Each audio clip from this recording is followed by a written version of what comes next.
cour. Très bien, messieurs, vous pouvez vous asseoir. Pour faire la mise en scène de cette pièce, j'ai d'abord voulu mettre un gros projecteur sur le jeu des acteurs. Deuxièmement, par le décor, essayer de montrer la bizarrerie de cette pièce. Pouvoir à la fois être dans le décalage, avoir tout ce qu'il faut pour pouvoir être proche de la réalité sans vraiment avoir la réalité. Le théâtre, c'est avant tout amener les spectateurs à réfléchir à ce qu'il y a aujourd'hui et à la limite, si on peut en rire, ça peut être bien.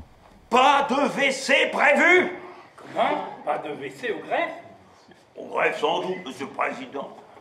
Mais dans le manège du Sieur Maleski, pas de WC.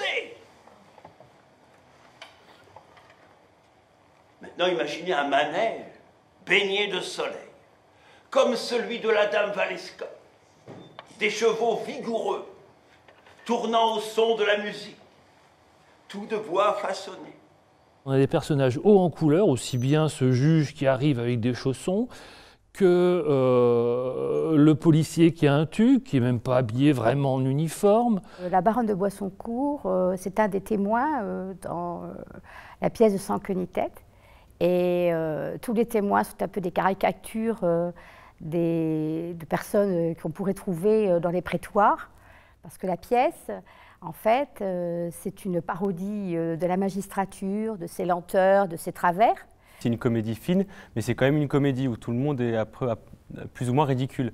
L'avocat est ridicule parce qu'il défend quelqu'un qu'il ne connaît pas avant. C'est pas vraiment la bonne personne, mais finalement il le défend comme si c'était un innocent.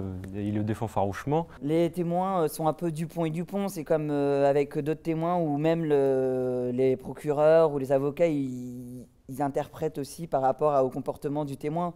Il y a un vrai décalage en fait entre le fait qu'on soit des témoins de Jéhovah et puis qu'on se retrouve sur scène et qu'on se retrouve là en plein milieu de ce procès. Et c'est vrai qu'au début on ne comprend pas et nos personnages ils évoluent au fil de la scène et c'est ce côté-là qui est drôle.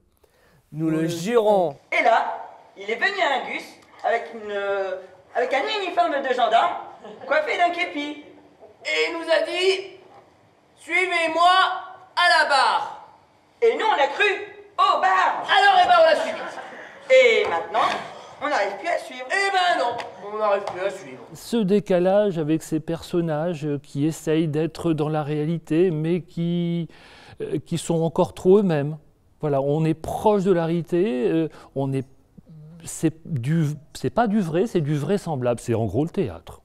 C'est une belle histoire, une histoire complètement abracadabrant, mais aussi c'est une belle langue.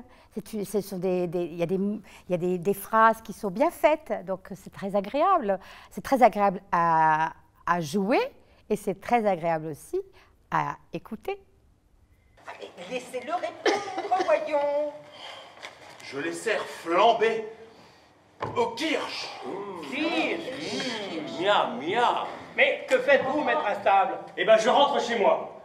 Donc, vous n'aimez pas les marmottes flambées au kirsch, chers collègues? Mais enfin, je trouve insupportable de parler de marmotte flambée au kirsch devant un futur condamné qui n'a droit qu'à un seul ski. Ah, vous avez raison, maître Instable. Ah bah oui.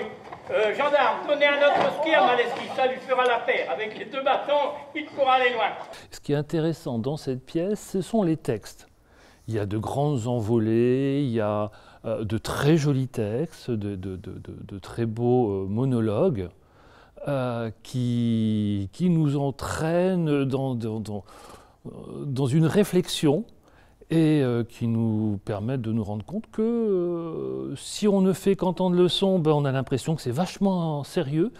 Et lorsqu'on entend les mots, lorsqu'on comprend, on prend le temps de les analyser, on se rend compte qu'on est vraiment sans queue ni tête.